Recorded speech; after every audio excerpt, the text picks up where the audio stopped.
घटना मनुष्य के जीवन की सारी योजनाओं को तोड़ देती और मनुष्य उस आघात को अपने जीवन का केंद्र मान लेता। पर क्या भविष्य मनुष्य की योजनाओं के आधार पर निर्मित होते हैं? नहीं। जिस प्रकार किसी ऊंचे पर्वत पर सर्वप्रथम चढ़ने वाला उस पर्वत की तलाई में बैठकर जो योजना बनाता है, क्या वही योजना उसे उस पर्वत की चोटी तक पहुंचाती है? नहीं। वास्तव में वो जैसे जैसे ऊपर चढ़ता है वैसे वैसे उसे नई नई चुनौतियां, नई नई विडंबनाएं, नए नए अवरोध मिलते हैं। प्रत्येक पद पर वो अपने अगले पद का निर्णय करता है। प्रत्येक पद पर उसे अपनी योजनाओं को बदलना पड़ता है। कहीं पुरानी योजना उसे खाई में ना ढकेल दे। वो पर्वत को अपने योग्य नहीं बना पाता, केवल स्वयं को पर्वत के योग्य बना सकता है। क्या जीवन के साथ भी ऐसा ही नहीं? जब मनुष्य जीवन में किसी एक चुनौती को, एक अवरोध को अपने जीवन का केंद्र मान लेता है, अपने जीवन की गति को ही रोक देता है, तो वो अपने जीवन में सफल नहीं बन पाता और ना ही सुख और शांति प्राप्त कर पाता। अर्थात जीवन को अपने योग्य बनाने के बदले स्वयं अपने को जीवन के योग्य बनाना ही सफलता और सुख का एकमात्र मार्ग नहीं। स्वयं विचार कीजिए।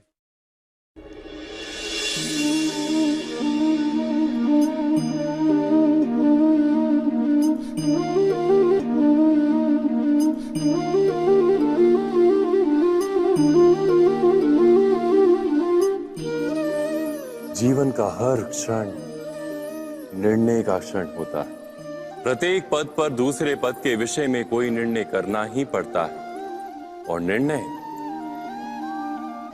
अपना प्रभाव छोड़ जाता है। आज किए गए निर्णय भविष्य में सुख अथवा दुख निर्मित करते हैं, ना केवल अपने लिए, अपने परिवार के लिए भी, आने वाली पीढ़ियों के लिए भी।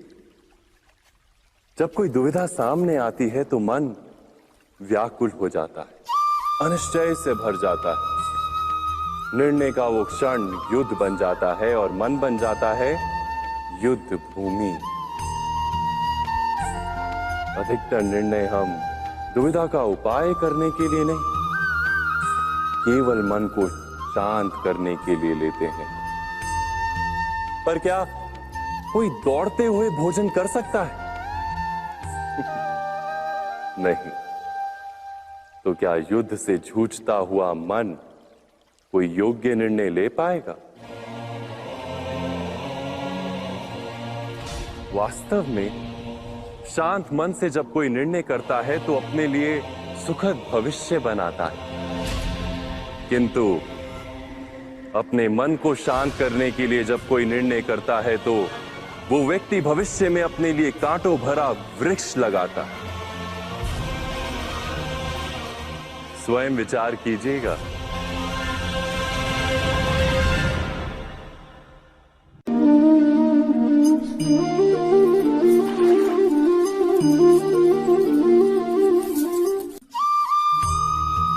जीवन में आने वाले संघर्षों के लिए जब मनुष्य स्वयं को योग्य नहीं मानता, जब उसे अपने ही बल पर विश्वास नहीं रहता, तब वो सद्गुणों को त्याग कर दुर्गुणों को अपनाता है। वस्तुतः मनुष्य के जीवन में दुर्जनता जन्म ही तब लेती है जब उसके अंतर में आत्मविश्वास नहीं होता। आत्मविश्वास ही अच्छाई को धारण करता है। ये आत्मविश्वास है क्या?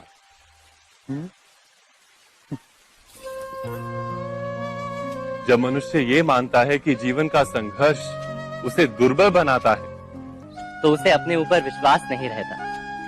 वो संघर्ष के पार जाने के बदले संघर्ष से छूटने के उपाय ढूंढने लगता है। किंतु जब वो ये समझता है कि ये संघर्ष उसे अधिक शक्तिशाली बनाते, ठीक जैसे व्यायाम करने से देह की शक्ति बढ़ती, तो प्रत्येक संघर्ष के साथ उसका उत्साह बढ़ता है। अर्थात आत्मविश्वास और कुछ भी नहीं। मन की स्थिति जीवन को देखने का दृष्टिकोण मात्र है, और जीवन का दृष्टिकोण तो मनुष्य के अपने वश में होता है। स्वयं विचार कीजिए।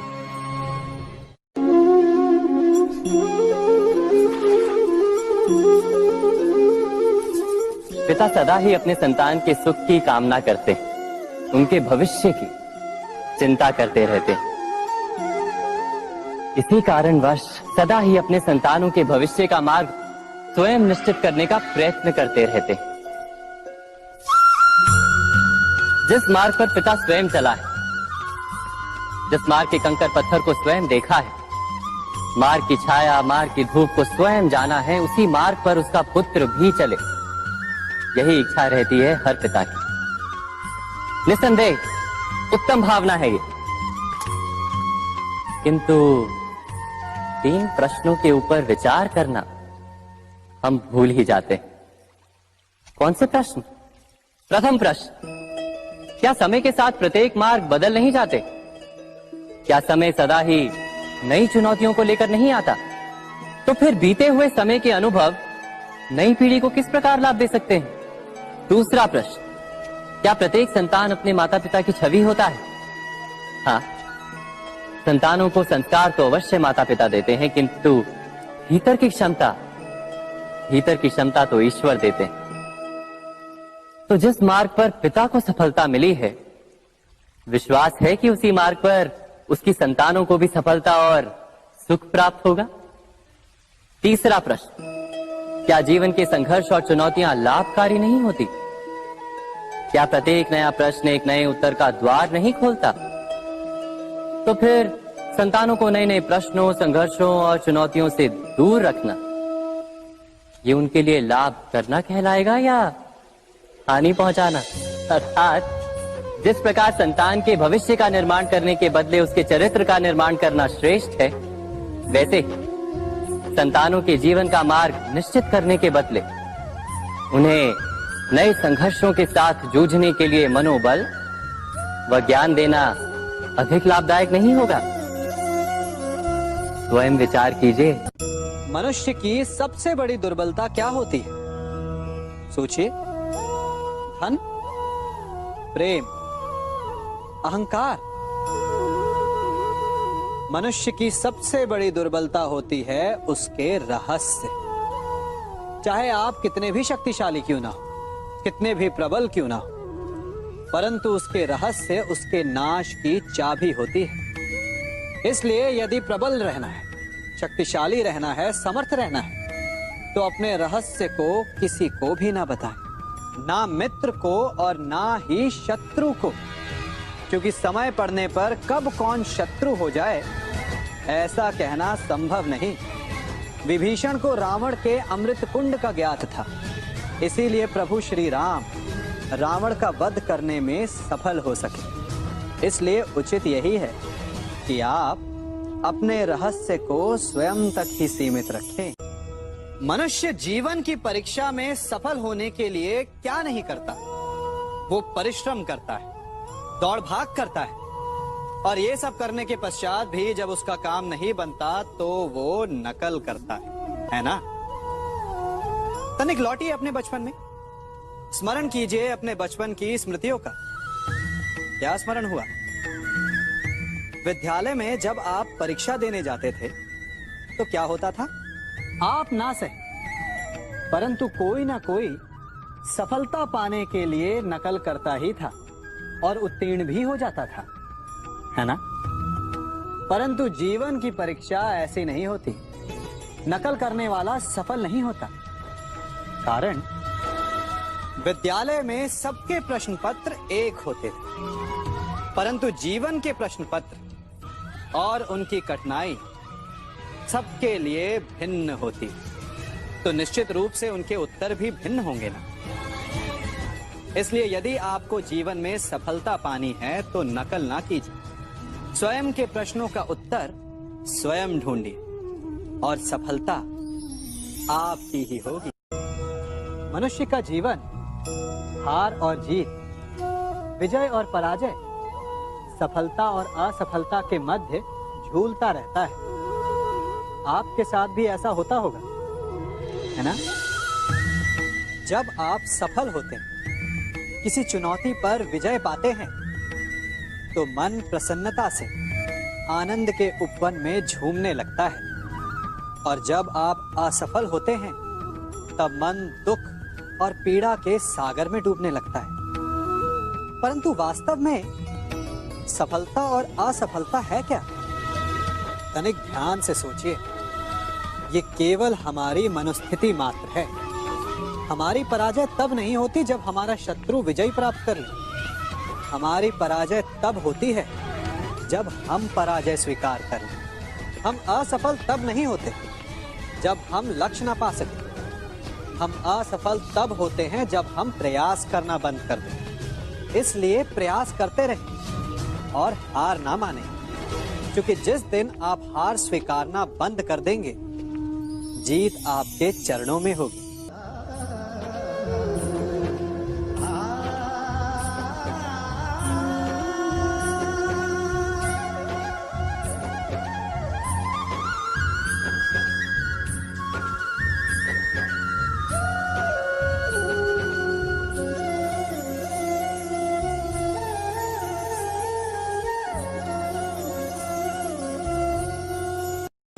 आप सबने बरगद के वृक्ष को तो देखा ही होगा। क्या आपको ज्ञात है, बरगद के वृक्ष के बीज का आकार राई से भी छोटा होता है, परंतु बरगद का वृक्ष संसार के महाकाय वृक्षों में जाना जाता है। जब उसका जन्म होता है, तब उसमें वो जटाएं, वो शाखाएं नहीं होती, परंतु जैसे जैसे उसका विस्तार होता है, जैसे जैसे वो अधिक शाखाओं का भार उठाता है, अधिक पत्तियों का सृजन करता है, वैसे वैसे उसकी शाखाएं जटाएं बनकर जड़ तक पहुंचती है और इस वृक्ष को सहारा देती है। ये जीवन का बहुत महत्वपूर्ण पथ है। बिना लोभ लालच शुभ कार्य करें, अन्य लोगों की सहायता करें। धीरे धीरे आपने जिनकी सहायता की, वो आपके सहायक बनते जाएं, आपकी जड़ों को और बलशाली बनाएंगे, आयु, मान और आकार बढ़ाएंगे। सहजीवन, सहायता और निष्काम कर्म आपको मृत्यु के पश्चात भी मरने नहीं देगा, आपको अमर रखेगा।